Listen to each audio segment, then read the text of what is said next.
Hello friends, आपका स्वागत है लोकेश आड़ा YouTube channel study with Lokesh आड़ा यूट्यूब चैनल पर। आज हम लेके आए हैं करंट अफेयर्स के थोड़े बहुत क्वेश्चंस जिनको हम सॉल्व करेंगे।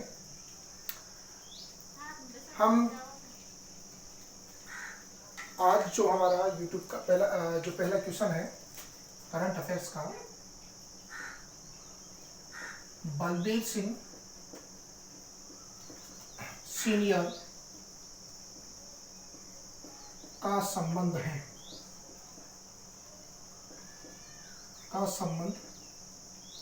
किस खेल से है? क्वेश्चन है आपका, बलबीर सिंह सीनियर का संबंध किस खेल से है? बलबीर सिंह जिनकी हाल ही में मृत्यु हुई है। पहला ऑप्शन आपका फुटबॉल, दूसरा क्रिकेट, तीसरा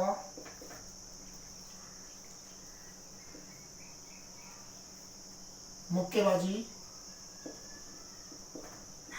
और चौथा ऑप्शन है आपका हॉकी। इनमें से हमें देखना है कि बलबीर सिंह सीनियर का संबंध किससे है। बलबीर सिंह सीनियर ये कहा जाता है कि जिनका अभी हाल ही में उनकी मृत्यु हुई है, एक बड़े फेमस खिलाड़ी रहे हैं।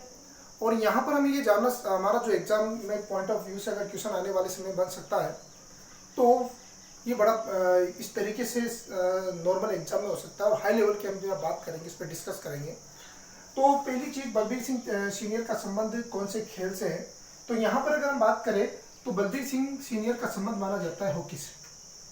बलबीर सिंह हॉकी के भारतीय हॉकी टीम के एक महानतम प्लेयर है। महानतम प्लेयर के साथ एक महानतम ये कहा जाता है कि कोच भी रहे। कैसे कोच रहे और कैसे प्लेयर रहे, ये कहा जाता है कि एकमात्र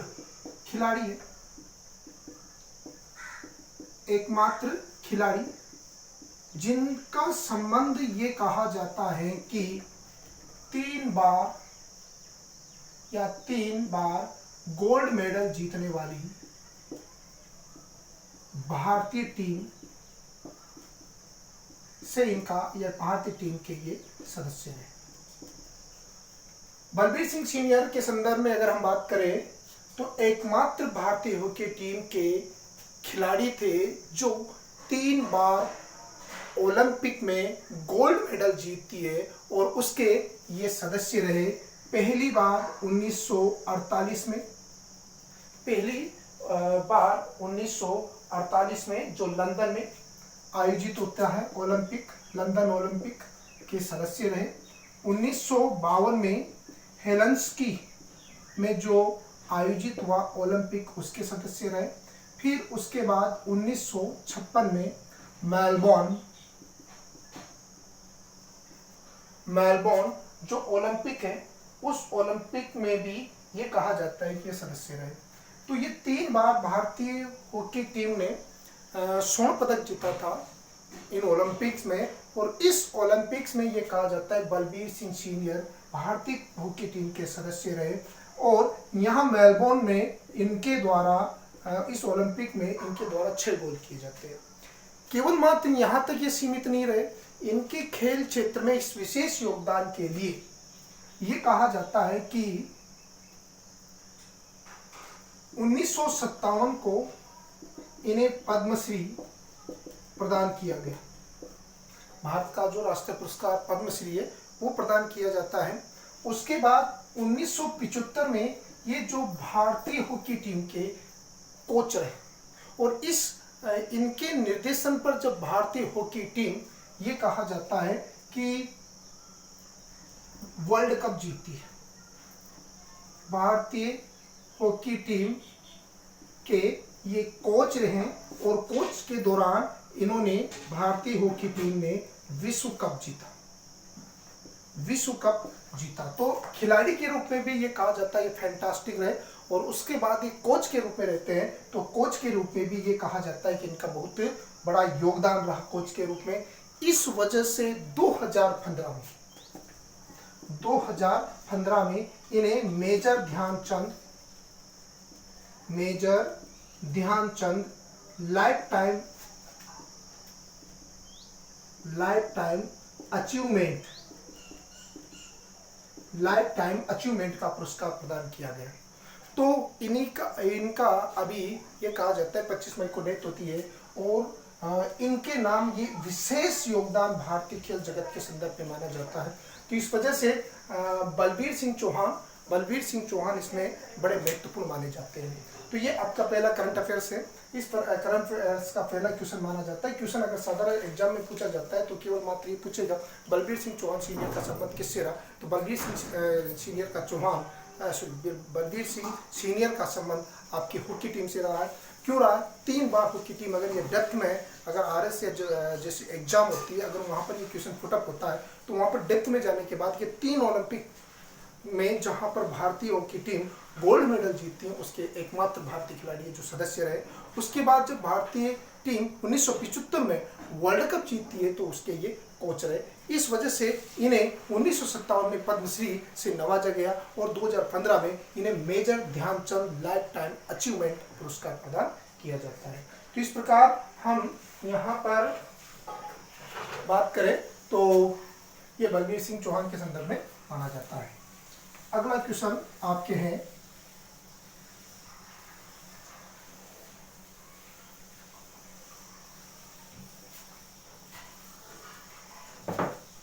अगला क्वेश्चन,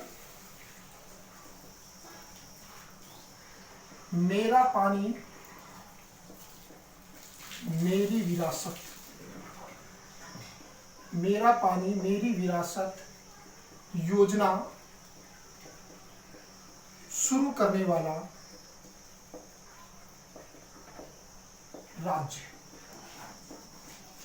राज्य कौन सा है? यहां पर अगर हम बात करें तो पहले नंबर आपके पहला ऑप्शन है आपका पंजाब, दूसरा गुजरात, तीसरा हरियाणा और चौथा राजस्थान। यहाँ पर आपको देखना है कि मेरा पानी मेरी विरासत की योजना क्या है। इस योजना के अंतर्गत ये माना जाता है कि सरकार पानी के संरक्षण को बढ़ावा देने के लिए, इन संरक्षण को बनाए रखने के लिए किसानों को ऐसी खेती करने के लिए प्रोत्साहित करेगी जिसमें पानी का जो वेस्टेज है वो कम हो या जिसमें पानी की कमी रहे। और इसके अंतर्गत ये कहा जाता है कि ऐसे क्षेत्र जहाँ पर धान उत्पादित होता है वहाँ पर कम पानी वाली फसलों को प्रोत्साहित करने के लिए सरकार द्वारा 7,000 रुपये प्रति एकड़ के हिसाब से प्रोत्साहन राशि प्रदान की जाएगी। तो इसके अंतर्गत ये कहा जाता है कि ये योजना आपकी मेरा पानी मेरी विरासत योजना है, जो कौन सी राज्य द्वारा शुरू की गई। तो यहाँ पर अगर हम देखें तो ये आपके हरियाणा राज्य द्वारा शुरू की गई।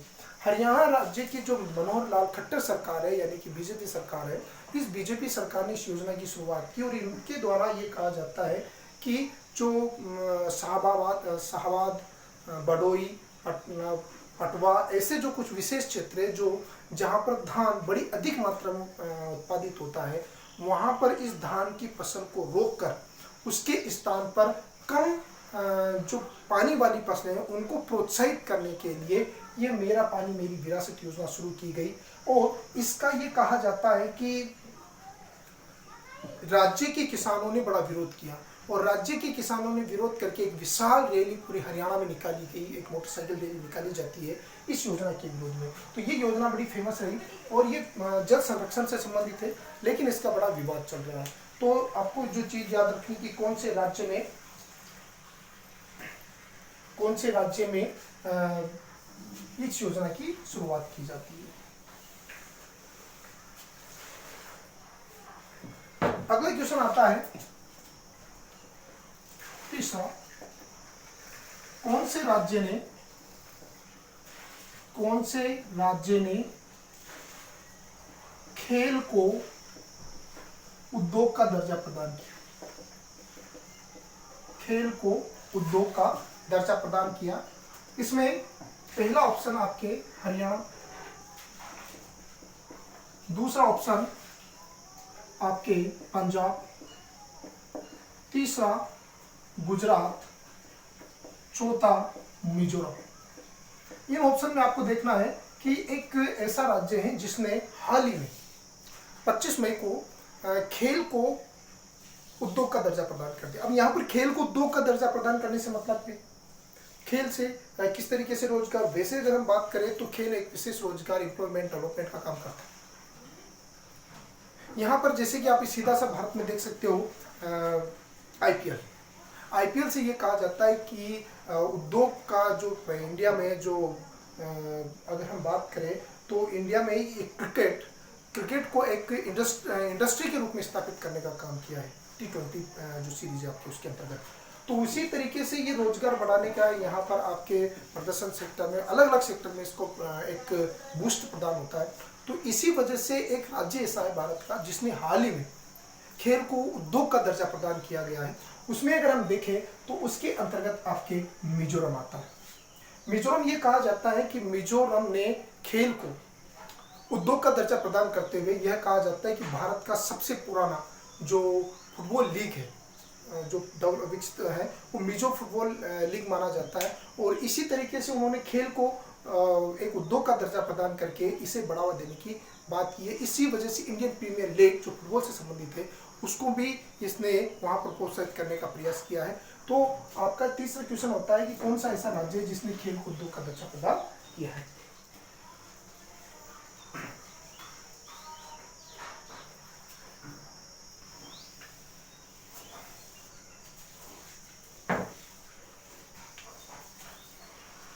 अगला चौथा क्वेश्चन आता है आपके इंदिरा प्रियदर्शनी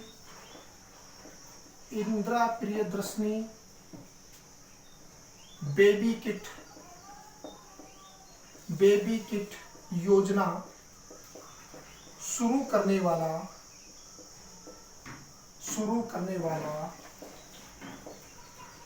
राज्य कौन सा? इंदिरा प्रियदर्शनी बेबी किट योजना शुरू करने वाला राज्य कौन सा है? उसमें आपके पास ऑप्शन है, पहला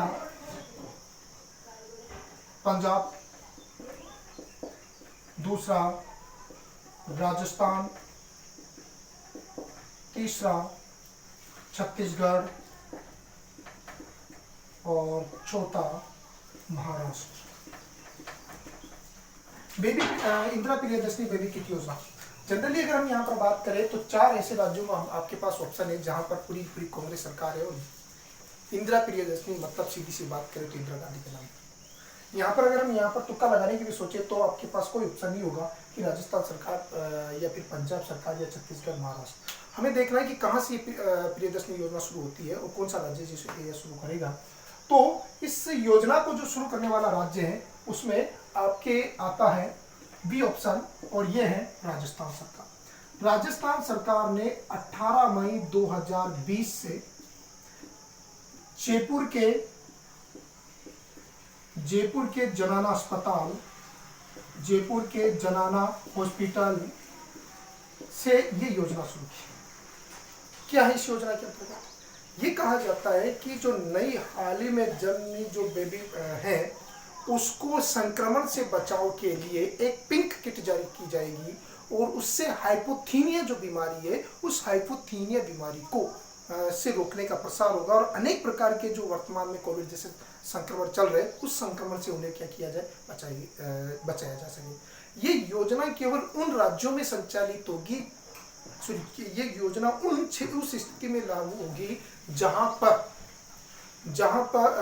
पर बेबी का जन्म राजकीय अस्पताल में होगा। अभी इसको प्राइवेट सेक्टर के लिए लागू नहीं किया गया है। तो इस वजह से ये कहा जाता है कि इंदिरा प्रियदर्शनी योजना को शुरू करने वाला आपका राजस्थान सरकार है। ये राजस्थान के एग्जाम के लिए बड़ा महत्वपूर्ण माना जा सकता है।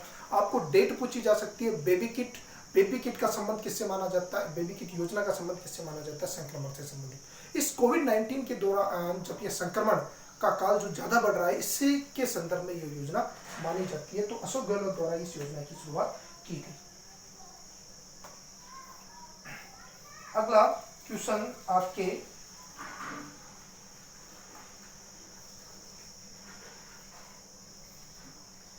अगला क्वेश्चन आता है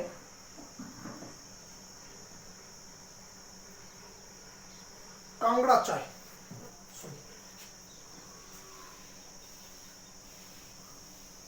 निम्न में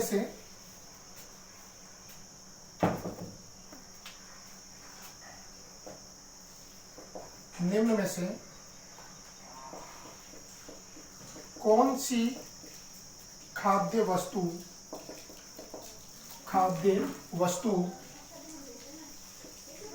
कोविड-19 के रोकथाम में सहायक घोषित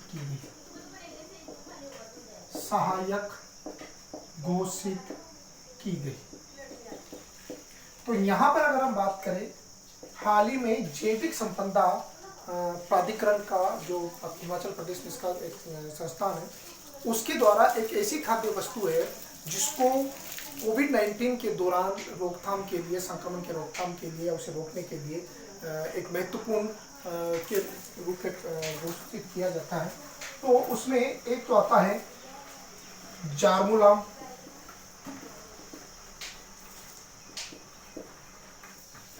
शाही चीनी, शाही लीची,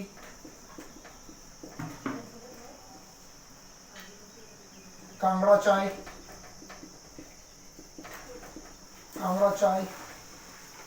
और उपयुक्त सभी।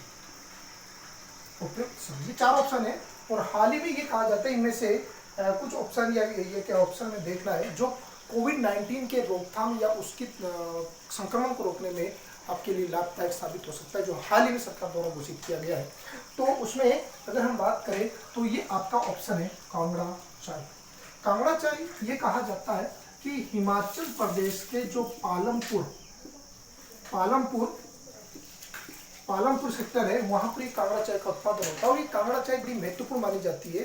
महत्वपूर्ण इस वजह से मानी जाती है क्योंकि ये कहा जाता है कि एक तो पहली चीज, ये भारत के सबसे कम क्षेत्र में उत्पादित होने वाली अपनी अलग ही क्वालिटी की चाय मानी जाती है और ये कोविड-19 की रोकथाम के लिए बड़ा योगदान देती है।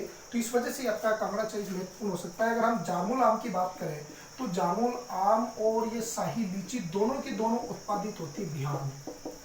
ये जामुल आम होता है आपके बिहार के भागलपुर जिले में और जो शाही लीची है वो उत्पादित होता है बिहार के मुजफ्फरपुर जिले में। तो इस वजह से ये कहा जाता है कि ये दोनों के दोनों बिहार में होते हैं। और हाल ही में इसके संदर्भ में बिहार सरकार वर्सेज जो केंद्र सरकार का जो डाक विभाग है, सूचना मंत्रालय है, उनके बीच में एक समझौता हुआ था इन दोनों के संदर्भ में। और ये दोनों के संदर्भ में जो हुआ उसमें ये कहा गया है कि ये जो भारतीय सूचना प्रसारण मंत्रालय है वो अपनी एक विशेष पोर्टल के माध्यम से लोगों के घर घर तक जामुल आम और शाही लीची को पहुंचाने का काम करेगा। क्योंकि अगर इसका एक बड़े क्षेत्र में उत्पादन होता है और अगर ये लोगों तक नहीं पहुंचे इस कोविड-19 के दौरान, तो ये कहा जाता है कि ये ज़्यादा समय तक सुरक्षित नहीं रह सकते क्योंकि हमारे पास खाद्य प्रसंस्करण की जो विधियां हैं या जो उसके लिए जो रिसोर्सेज है वो अच्छे नहीं है, तो ये खत्म हो सकते हैं। और बहुत से लोग ये कहा जाता है कि उनमें एक उनकी जो आय है वो आय पूरी तरीके से समाप्त हो सकती है। इस वजह से भारत सरकार का जो डाक विभाग और सूचना प्रसारण मंत्रालय है उसने बिहार सरकार के साथ एक समझौता किया और उन्होंने ये कहा जाता है कि एक अपनी पोर्टल लॉन्च किया और उस पोर्टल लॉन्च के माध्यम से डाक कर्मियों के माध्यम से लोगों के घर के बाहर इन दोनों जामुल आम और शाही लीची को पहुंचाने का काम किया जाएगा ताकि उन लोगों के पास जो इसके रोजगार से जुड़े हुए, इनसे संबंधित रोजगार से जुड़े हुए हैं, उनको कुछ आय प्राप्त हो सके इस लॉकडाउन के दौरान। तो ये आपके जामुल आम जो दोनों के दोनों बिहार की भौगोलिक संकेतक के अंतर्गत सम्मिलित किए जाते हैं और कांगड़ा चाय जो कोविड-19 के दौरान हमारे लिए सहायक सिद्ध हो सकती है। तो इस प्रकार ये आपके करंट अफेयर्स के 5 क्वेश्चन होते हैं। अगली नेक्स्ट क्लास में हम करंट अफेयर्स के अगले 5 क्वेश्चन लेकर फिर उपस्थित होंगे। Thank you.